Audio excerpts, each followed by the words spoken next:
Tu ouvres un TikTok plein d'ironie. Le millénial en pleurs devant son toast à l'avocat. Le portrait robot tue à chaque fois. Tu regardes le filtre sur son visage, la blague facile sur les trophées de participation. Et tu le regardes, ce personnage qu'on veut te coller sur le dos. Il te laisse froid, pas offensé, même pas agacé. Juste un vide silencieux. Cette impression de regarder des gens très loin raconter la vie d'un étranger. Pourtant toi, tu es la génération du sale goût plastifié de l'attente. Celle qui retenait son souffle en enregistrant une chanson de la radio sur cassette. Pas à cause de la qualité, mais parce qu'une voiture passait dehors et que le bruit du moteur pouvait tout gâcher. Tu connais par cœur le numéro de téléphone fixe de ta meilleure amie. Pas une option. L'unique chemin, tu as vu Internet arriver chez toi comme un invité poli d'abord, timide, avec ce son criard de modem. Et puis un jour, il ne repartait plus. Il s'installait dans le salon, prenait une chambre, colonisait ta vie. Tu avais 12 ou 13 ans quand cet écran s'est imposé. Mais avant lui, tu avais eu le véritable monde. Le dehors, l'ennui profond, ce rien à faire et pas le choix de se démerder seul. Quelque part dans ce fossé, tu as déjà su qui tu étais. Avant que quiconque ait pu te filmer en train de devenir cette personne. Avant les étiquettes collées à la va-vite. Voilà le secret murmuré, le défi. Tu n'es pas ce type du TikTok. Tu n'es personne dans leur caricature. Et ce vide que tu ressens en les entendant parler, c'est ta fierté silencieuse. Tu n'es pas de la génération d'avant, celle des clés autour du cou et du silence dans la cuisine. La tienne n'a pas grandi avec Reagan à la télé, ni avec le grondement sourd de la guerre froide pour berceuse. Tu n'as pas cette méfiance d'usine, ce cynisme hérité des cartons de lait vides et des Nirvana en cassette rayée. Non, toi, tu es né dans un entre-deux, un espace où les étiquettes se déchirent quand on essaie de les coller. Les plus jeunes, eux, ont eu Internet en nounou. Instagram leur a appris à sourire avant qu'ils sachent nouer leurs lacets. Leur identité s'est formée dans le reflet d'un écran, dans le défilement infini d'une vie déjà filtrée.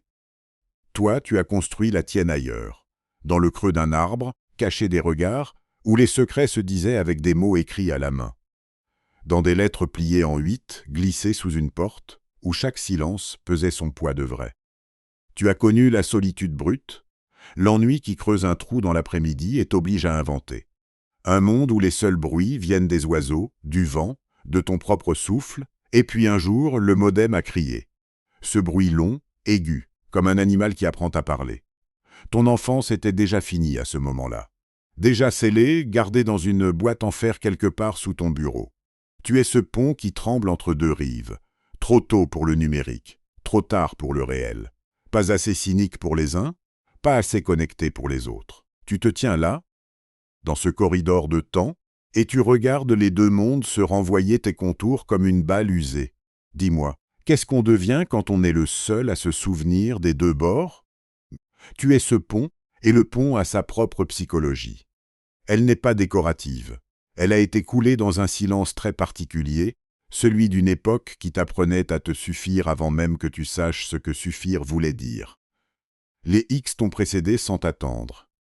Ils ont construit leur armure dans des cours d'école sans surveillance, dans des dîners où personne ne demandait comment s'était passée ta journée, dans cette économie de sparadrap qui disait « Débrouille-toi, le monde ne va pas te nourrir ». Ce n'était pas un style, c'était une survie apprise aux os. Et puis toi, tu es venu entre les fissures, pas tout à fait taillé dans ce bois-là, mais assez proche pour emporter les fibres. Puis le plancher a bougé. Les plus jeunes ont grandi face à un miroir qui enregistrait tout. Leur première fois, leur peur, leur présence. Ce n'est pas qu'ils sont différents de toi. C'est qu'ils n'ont jamais appris à exister sans public. Le smartphone n'était pas un outil qu'ils ont appris à utiliser adultes. C'était la vitrine de la bijouterie avant même qu'ils aient un cœur à mettre dedans. Un self avant un soi. Toi, tu as déjà eu un soi. Mais c'est un soi qui t'a été repris, modelé, mis aux enchères par un paysage numérique arrivé en pleine adolescence, pile au moment où même les statues tremblent. Alors tu tiens la position. Assez vieux pour savoir qui tu es loin des écrans, assez jeune pour te voir devenir une marchandise entre deux notifications. Et ce vertige, cette sensation d'être regardé par un monde qui n'a pas ta mémoire, c'est ton quotidien. Le poids d'être, le traducteur entre deux langues que personne ne parle assez bien pour traduire l'autre. Te voilà. docteur en quelque chose que personne n'a encore nommé, coincé entre le cynisme des grands et la transparence des petits. Et la vraie question, celle que tu évites en rangeant ta bibliothèque, en écoutant un vinyle pour la 100e fois, la voici. Combien de pertes peut porter un seul pont avant de s'effondrer, sans que personne, de chaque côté, ne sache jamais qu'il existait à cet endroit?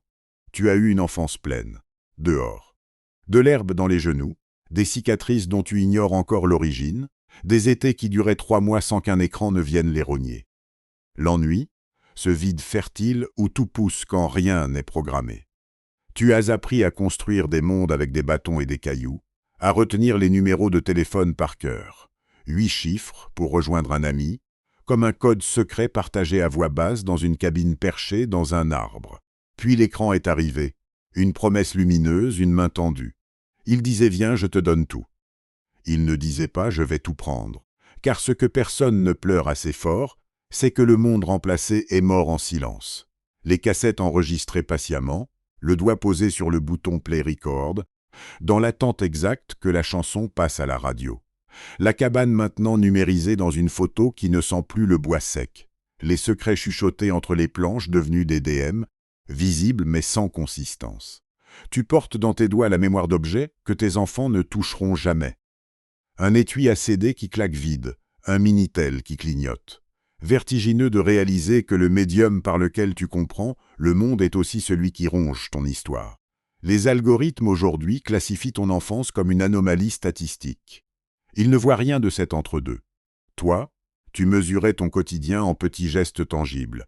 Marcher une demi-heure chez un copain sans GPS, écrire des lettres parce que boycotter le téléphone fixe était une déclaration d'amour. Patienter devant un téléviseur pour capter une image flottante dans la neige analogique. Maintenant, tu déposes ces trésors sur une grille de likes. Et la monnaie d'échange, l'attention, pèse de moins en moins. Parce que personne ne paie pour aller au musée de tes ruines intimes. Alors, voici la perte qu'on ne t'apprend pas à nommer quand on range les milieux dans des cases démographiques. Tu es un millénaire avec une mémoire de Gen Z dans un corps coincé entre deux mondes. Tes compatriotes d'âge vendent des NFT comme des bulles de savon, tandis que tu ranimes ton enfance en faisant glisser une aiguille sur un sillon de vinyle. Ton identité s'est construite dans un silence qui devient ton héritage le plus lourd, tu es là. Fantôme d'une culture que personne ne documente assez, dans une génération qui te voit, mais ne sait pas te comprendre. Et ce vide, ce hiatus n'est pas un égarement. C'est la fracture heureuse que tu carcasses sous le silence, que ta mère laissait poser sur les poutres du grenier, quand elle faisait du tri et disait « ça nous dépasse ». La question désormais n'est plus « pourquoi je ne me sens pas millénaire ?» Elle est plus osée encore. Elle frappe comme un appel juste avant la fin énervée d'une cartouche qu'on espérait pleine. Et si ceux qui doivent traverser le pont ne l'atteignent jamais, s'ils ne savent pas que ce pont est en train de se déchirer, est-ce qu'il t'appartient de l'attendre encore? Tu as appris à tenir à la fois le maillet et le stylo-plume, à compiler une ligne de code comme à plier une lettre d'amour sans glossaire numérique. Tu parles le langage de l'écran, mais tu n'y rêves pas. Tu sais que le vrai silence n'a pas de notification. Cette double mémoire, elle te rend traductrice entre des mondes qui s'ignorent. Tu portes le modem 56K dans une main, la brassée de linge de ta mère dans l'autre, alors oui, tu codes, tu swipes, tu files des likes, mais tu sais aussi désherber un jardin sans playlist, attendre un bus sans fumée d'écran, être seul sans être vide. Cette lenteur, elle n'est pas une faiblesse, c'est un arsenal. Les autres courent après leur reflet dans l'algorithme. Toi, tu te tiens en dessous des projecteurs, là où la lumière ne brûle pas. Ton identité s'est faite au chaud, dans un grenier et non dans le flux viral. Ni formaté, ni vendu, ni liké, à toi. Et ça, aucun label ne peut l'atteindre. Tu n'es pas invisible. Tu n'es pas une anomalie entre deux dates. Tu es simplement trop vaste pour les cases qu'ils ont taillées à la hâte. Alors laisse-les appeler ça comme ils veulent. Toi, tu continues à poser le pont entre les mondes, main calme, regard droit, l'aiguille du vinyle encore suspendue dans le temps d'un souffle. Car être inclassable, ce n'est pas être perdu, c'est être libre, déjà.